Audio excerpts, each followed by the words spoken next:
agus inis ar lína tá Caoimhe Ní Laighin. Is ar seo agus láthair I Cuireadh le RTÉ agus TG Clár. A Caoimhe fáilt go dtí nuair FM? Gur míle mágad Darren aflíonn faoi bhaise agus tusa freisin go gomagad. A Caoimhe thuí méid deagháil at chun an tagalah seo a dhéanamh inniu chun caint go príomh faoin Gaeilge Fóram a bhíonn tú ag choirí láthair ar an telefísin is. Sulla le rion muid faoi sin, an féidir ancient dom faoi do haithí a mar ar seo a Caoimhe agus an fá an neachaí tú isteach ag obair san airneáil meán chumarsáide? Well, blianttó hin rinne mé nuair a bhí seach mí na deagdaois chuí mé go dtí DCU le Caoimhe ana san ólaíocht agus níor elam mé ach rud a bháin le linn na bliana sin agus sé an rud sin nach ólaí mé ar choribh. Agus haring mé mac as an gcúrsa mar gur hepar I bhór na scrúdathe. Agus blian an í sin nuair a bhíos 8 mí na deagdaois chuí mé arás le Caoimhe ana san iiriseoireacht. Agus is tóca gur raibh spéise go magónaí in san scríbnareacht agus bhí spéise gom I gcúrsaí reatha agus mar sinne agus bhí spóireachtaí agus a bheit léamh na nuachtáin agus nóí níor hiic mé ag an buinte sin mar toidir caiintear sort of 1900 nógus a hochtan seo níor hiic mé an arnáil mar a bhachsí ó héamh na meán hóisialta agus mar sinne ach rinne mé an féim sin agus in dhé sin rinne mé máisteacht I gó agus a deisnólaíocht an ólis na fiúntar in DCU agus in dhé sin Bhí is cinlín a gobar in Arnold na meán, bhí is a gobar in san board scanan agus telefíse a dúis ceart éireann agus an sin thosaigh mé a chur na hiúir bio in agar bheoh sin an fodó ní dóilm gur sé níos mú ach iris ar a bheith cean ródaíach a bhí ag an ní mise a chur tús leis is tugur do chuid éman an gcónal agus líam ó chuine gáin in idir Gaeilge a bhí agus bhí éman a dónal mar ag go hóir leis. Agus an sin chuoi mise I mna go hórdaachta leis agus an dhé sin for mé an post le RTÉ nor bhí tartar fa hocht agus fa mé an sin ó hinní le. Sin simú, scribhanlón bio, Okay, agus tá taí go ag chóir Clár fásnéis I láthair freisin nach bhfuil? Tá cúpla cean deanta agam rinne mé cean bhí ionach spéisiúil bliantó hin chumar go dtí Moscow. Chun chlórfasnéise I dhéanamh faoi tá an bar seo hééis chur faoi inis I géirí mar ifigach planálaí agus rúiseach atáin, but Victor Baja an tanamatár agus eisina chur tús leis an géad chéim san Gaeilge in Ollscoil Moscow. So chumer go Moscow le chlórfasnéise I dhéanamh faoi Victor é Hain agus an spéise bhí agus san Gaeilge. Agus an sin dúlmuid le léirmór daoine eile in Moscow freisin rúisig gohfuil an spéis go deoach sa geol Gaelach sa cheol tradiisiúnta sa dasa agus sa teanga I hain. Agus an dhé sin rinne cén cean eile rinne mé cean a bhí ionintach íagar faoi aró go raibh ailse ar. Sean O'Line an tan bhíar as Herbert Bóthar Herbert an sin maileoch a hocht agus sin le déine rinne mé cean maidir le savíse Halapanabhar bhí sin créileach é sin just deire na mías sa siocate deire fé sa cethir. Hánig mé a fágraí RTÉ faoi do Clár faoi savíte Halapanabhar. Níocha mé an Clár mar bhí an scéalsáis bránach dom, ach is cuihannom thuúla mé faoi. Okay, sin simú clúisteáil Caoimhe. Landimiid a roiid chun caint faoi fóram.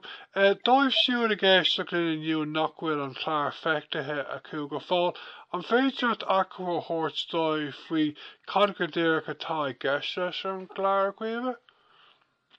Well, is clór cuasaí ratha as Gaeilge ar RTÉ atá agus tá scéal mór fada a baint leis an glór seo. Bhí sé an animas a bheith ar an air sílam ar dús ag tús fihe sa cethir ach idir rud a bháin agus rud eile chuireach é ar athlo agus ar athlo agus so deire rinne siad cinna gráidir chun gá chlór a chréilú rih Nollag, but ní arna mar mór an cuibliachta faoi nó aon rud mar sin, bhí mar just a géirí tríal a bhaint as an format mar sin, agus tá muid gné a láinseáil I gheart is tóca ag dearna mí sa seo, so bé an chéad chlór eile ag túsí fiara agus tá muid asúil go mé níos mó cuibliachta agus níos mó fógra faoi ag pobl na Gaeilge faoi nám go raci sé amach an chéad chlór eile ag túsí fiara. Is deasca é go mí an chlár chréile is darlumm. Tháinig mé an céad chlár de fóram agus cuid an dar chlár. Ceapan ghfuil fás maiid trééis teacht ar níon teachtaí dálaí agus teanadóirí atá lífe nó le ghfuil cumas maiid acu sa Gaeilge. An 18 túna seo Caoimhe? Eintíam agus ní eintíam, like is cuinnm nar a hosig misisiach na dtíine anna hínseach ar fád gur a Gaeilge ach a blehedí Brian Cowan agus Enda Kenny agus Brian Lenihan agus vi galoor dine bustani orde gur a Gaeilge líafa ach. Tá gluúan ógad sapcon cían is well níos óige ar réon nós gohfuil an Gaeilge ach a blehedí mo chuine Barry Heenahan ar a hon jabsblach in Gúin Ballio Clia Hui. Agus tá sé no muoine hain ann tufad an chéadúir an dáil is as fianna fáil leis agus bhí sé nó chóirleor a bheith seo tá Barry Ward atá gohíntaach ó héamh na Gaeilge tá éocht deanta ag an bhar sin actually as Fine Gael ó héamh na Gaeilge mar is cuireann an búla leis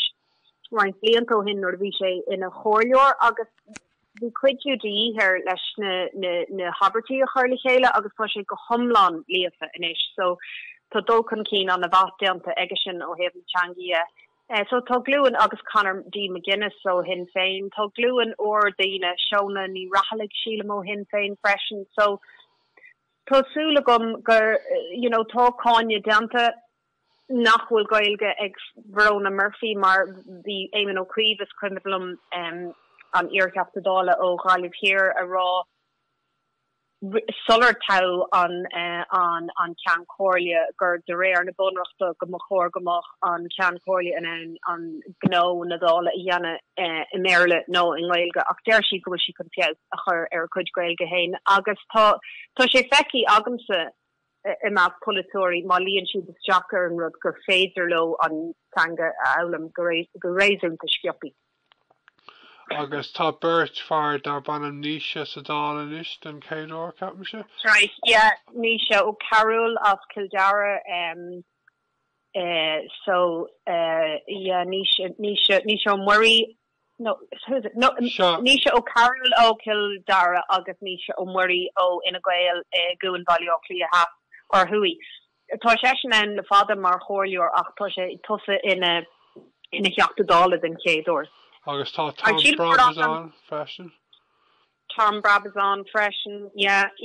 agus Catherine Connolly a Rashling Noe Mairead Farrell gur féad las bratha the old reliables mar Pierce Doherty agus tá Thomas Byrne Caoimhe rá ní mé donna ein verhúners ar pholaitíocht ein den an níl ein spéisi gom tú rudí sin Caoimhe muis na bheith neodrach ach tá bína áirithe ann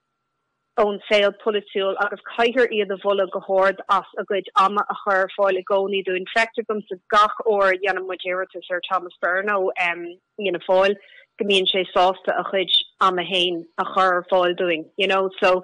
tá muid faoi chomín go maithaigh na polaitóirí sin a churann a good ama ar fád ar fáil Tá Mairead Farrell go híntaach freisin ó héamh cuidúlings na meán Gaeilge, Tá sé díach darlumm nachfuil éon cainteoirí Gaeilge sa dá seo ag na SDs agus tá cúpla grúpa eile sa dá mar an ggéine nachfuil? Yeah, well, yeah, bhí díamá ormsa go páirsianta gur chail burt amach ar hiíochain agus bhí siad burt anna gár go hiíochain a bhaintach agus mé caint ar cléanú polaitiúil an seo tá mé caint ar daine atá ar fáil doineas na meán Gaeilge, so then a bhain ná Hazel de Nortú nó Phobalseachas Brabús Mallio Clia Hat Lór tá Gaeilge an líochta eiche agus duna Ellen Owen O'Brien an Owen O'Brien Ellen mar a hopen si there in Malior Clear here mean ní Owen O'Brien as Sinn Féin and is Owen O'Brien as na Déanach Coilta is as Tyloch more Gaelach eschen agus a rishi session on gargus here kind of want to mar agus is more am doing yes na me an Gaelgan or vuig sé. Rinne mé aglah leis ar near a fém roiint seachtain ó hin. Ok, tá an tagla seo a hafud a gcuine cuimhe ar an sahar an cahar lá d'anar agus creilfar é ar near a fém an seachtain siún.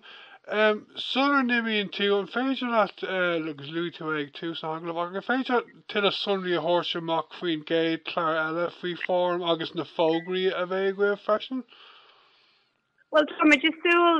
le sais nís mú agla bhíanas na meán chumarsáide rih an glór ach ní tá muidir géir ágal sort of gotí níos gearad go gáta an chlór le go méid daine ar an ólas faoi godíireach sulaméis ar an air. So it's tugra an a bhahéh bheit go breir tá fuair an iontas chuir na chéile Jacob Conné dhéana tá fardar a ban dó Colm Kerwin atá mar léirethir ar an glór. Agus tá sé an tagí mar a hórlíonn sé ó primetime tá sé ddíireach éis tréimh a chahabh an sin agus tá golóir stuff a haing golóir orde deanta aige sin maidir le tunnachar na man ho síalta ar a chuoine óga agus rudí mar sin agus bhí sé gobar ran óg na glóir Gaeilge rih seo freisin. So tá sé mar léirethir ar an glóir tá far úntaach óg feite agin dara ó cuiomh an tanamatóir is off Kirkig dó níl sé ach fé a cuaig agus tá sé ar nó seanar i gole tír óg tá ólas a gceith faoi gachtáis polaitíocht áitiúil agus gachrad atá tuairla is binne tá sean cléigean ar thuúla nóg aige agus bei se an spéisiúil féach an déir sin agus an dul chun cíine dhéanhí sé agus tá taidir ionach feite agin freisin fanúla an mac é an tanamatóirthaí bhí si a gobar mar bhaineisteoir ar stáisiún radioúna lifa ar bha a bhád blion ó hin san ra muiris an sin agus bhí si gobar mar agathir ar an timire freisin agus tá neart tahi ag na bína ar fad atá a bheith a gobar ar an glór agus is ceistais faoi just nílach láthir a cléig agin Majin dé danig agus bíon fastias ar fé an níos fuide ar agla nach mé na polaitíochta ar fáilte mar is am lua é Majin dé danig agus níl mór an polaitíochta gohfuil an level sin Gaeilge acab gur féidir nó páirte lecha in níos fóracht studio. Ach ag an orcéarna bhrach muitne an dálór a bhí agin go dtí seo nach ra golóir ama agin, so caiimiid an churhamíoch sin a áile geart agus is rud ag me muidir gobar ar agus tásúlagam gur féidling rud ag doganín difriúil i dhéana faoi le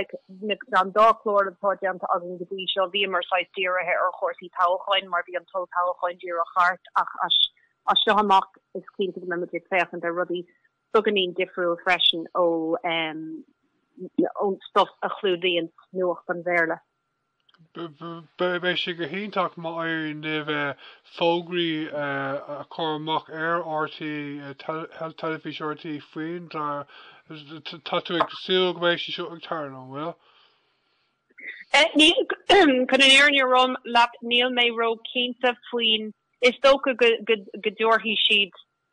publiach éigen dó ó heh fógraí ar an stáisiún é hain ach ní bhach éon bhaint agamsa leis an taobh sin go Cúrsaí ach tá mise isú na hain le golóir agla bhí sna meán aber radioúna Gaeltachta fiú Beiidir Radio One ar an RTÉ Guide péród gur féidirling áil deanmuid gacíireacht é sin na dhéana ach ó heh fógraí ar an stáisiún é hain ní bhach ein smacht nó ní bhach ein tionachar níl mé có sinseach sin go bheith pinge brúachar chu fógur a chur amachúin agus tóca go dúirthaí siad takeíocht dúin. Ok, is tóca well ní bheith rialtas an céad rialtas eile chortha a chéad a fá ar leid derfin caiicí seile so is derfin nach bhfuil beidir pointe chun an chláir chomach níos luútha ach mar dúirt tú be an tríú chláir dul amach ag tús mí an bhí sé hiúna mé? Yeah, they Tuesday an céad downach in ní fiara mat domination ní féidirlam slína ver an data as McKigan ach an céad downach ag Tuesday fiara bei sé golamach den céadúir.